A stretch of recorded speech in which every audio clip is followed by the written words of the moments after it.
کازوے road پر محکمہ gas کی pipe line ڈالنے کی وجہ سے خونی گڑھا حادثات کا سبب بن گیا۔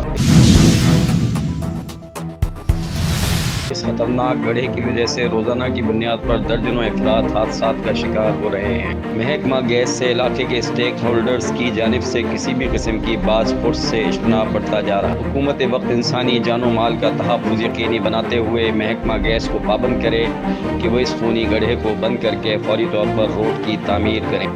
علاقائی عوام اور کازوے روڈ سے گزرنے والے راہگیر انتہائی اذیت میں مبتلا۔